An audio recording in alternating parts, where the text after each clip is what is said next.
I'm coming. More than 2 years ago, when we were finishing Last of Us Part 2, and we were working on those flashbacks within that scene for the first game, we got excited with the idea of like, oh man, what if we made The Last of Us Part 1 to look as good, if not better, than what we have done with Last of Us Part 2, which we really pushed the boundaries of like what we could do from gameplay and a graphical standpoint, and felt like if we do that, we could actually come even closer to our original vision of what the first game would have been had we not been constrained by technology.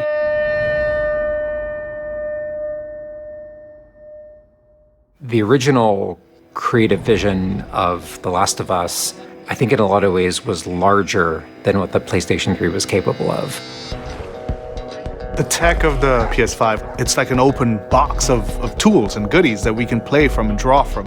The 4K, HDR, improved haptics, 60 frames, help us to reimagine The Last of Us. It gave us opportunities to rebuild our characters at the highest fidelity. Not only are the characters more detailed, I mean down to the irises and the pupil depth. You know, you fall into the eyes of the characters. Aside from that, the facial animation is just way more believable. Like all the nuances, all the little subtle reactions, glances, glares, right? Like you get all of it almost closer to sort of the original performances. So no matter what, you stick to me like glue. Like glue. Like glue. Got it. Good, good. We are able now to not only just have the highest fidelity characters in the cutscene, but also in gameplay. It's the same character, so now we can do these seamless transitions in and out. Every part of the game has benefited from seamless transitions and emotional scripting. Pretty good, huh? Our stories happen in gameplay, on a stick. She knew my mom. All this stuff is designed to keep you constantly in this world. Riley, come here. Now you got this, go.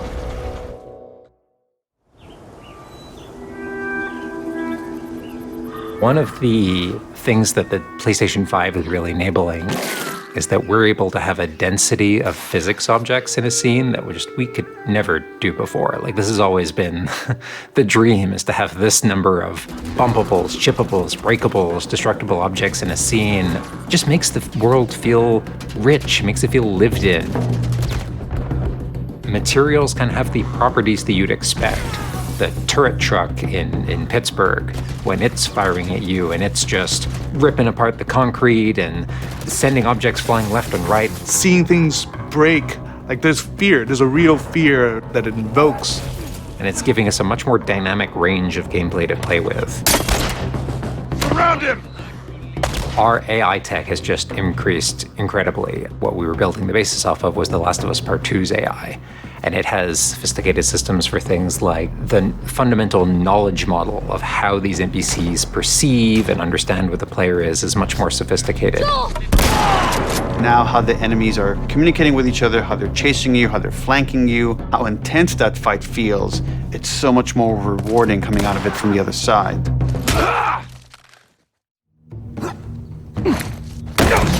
Get out!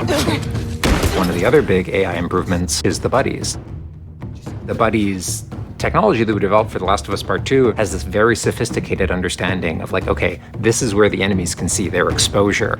We not only have exposure, we have future exposure. So buddies can know, okay, that enemy is walking forward and they're about to round this corner. So in 3 seconds, that corner is going to be exposed. So I'd better move now to avoid this enemy seeing me. This really lets the buddies make very complex decisions and maintain that feeling of stealth much more believably. Another big enhancement to the gameplay is that we have this technology called motion matching. Motion matching is this technology that's basically using logic that tries to match the desired movement to a bucket of hundreds of animations. A mocapped actor has gone in and run this whole gauntlet of movements to get a really full set of all the different ways a person can move. And then it's basically every frame trying to find the best matching animation that fits the path of where the character is going to go. And this motion model just gives this really seamless sense of transition. The player's movement is just a lot cleaner. It's this really smooth, organic movement through the space. First, we just had to build that core experience. And then beyond that, we wanted to add several features that fans have been asking for. For example, we now have a permadeath mode. Along that, we've added a brand new speedrun mode, so players can time themselves. There's a whole community of gamers that just want to see how fast they can play through this game. Beyond that, we added a bunch more of unlockables. So there's all these different outfits for Ellie and Joel that people can unlock. A model viewer mode, so people can really appreciate the details. We added award-winning accessibility features. Every single accessibility option that we offer, that's a barrier removed for someone. As she surveys the apartment, her eyes wander to Joel. She steps past the couch. He wears the wristwatch Sarah gifted him, which now has a cracked face. To my knowledge, this is the first PlayStation game that has audio description built into the game, built into the cinematics. Now it's nighttime. Joel stirs in his sleep. And that's really the way we've tried to push the frontier of accessibility on this game.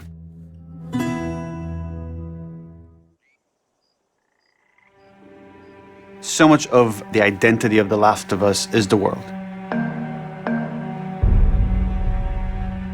We revamped completely the art direction. You know, everything from these expansive vistas that not only are they beautiful, but you feel the environments. You feel the environments in a much more visceral way. The rooftops overlooking the Capitol building, for example, like just the breath of fresh air when you go up there and you feel that sort of release in tension. And then, to juxtapose that down in the tunnels in Wilds, and you get that dank, flooded tunnel feel, that humidity, you can actually feel it. All these environments are just completely reimagined. Now we got our engine on the PS5, those haptics, the 3D audio, the fast loading. It really creates a much more immersive, and because of that, much more emotional experience. One of the things I absolutely love with the 3D audio in The Last of Us Part 1 is being able to hear an enemy before they sneak up on you. And trying to do a stalker fight with the 3D audio is just so much fun. You're hearing them skitter around in a different room, and you're hearing them trying to get up behind you.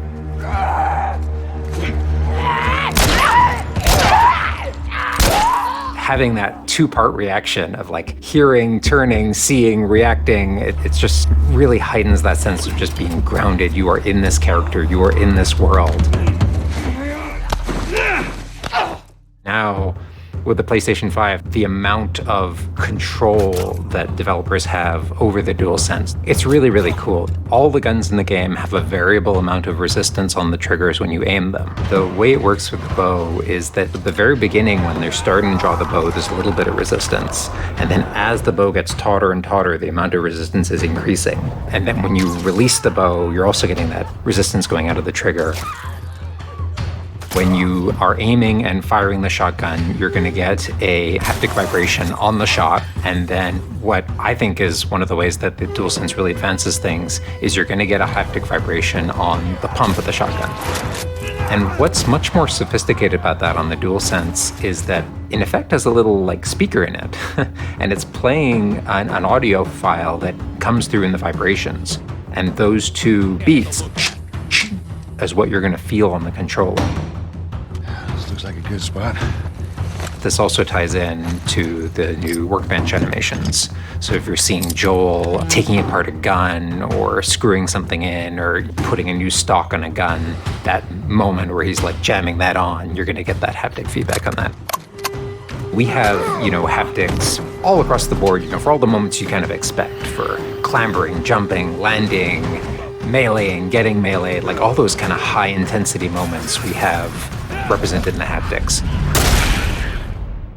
What I personally absolutely adore is the way we can enhance the really quiet, subtle moments of gameplay. So it's like when Joel goes in to pet the giraffe, getting that little light touch on the haptics as he's petting the giraffe. To me, that's the essence of The Last of Us. It's the high tension moments, it's the low tension moments, it's all of it feeling grounded. You're feeling immersed in this world. It's all about bringing you along with that story in as many ways as we can. And that's what the new technology on the PlayStation 5 is allowing.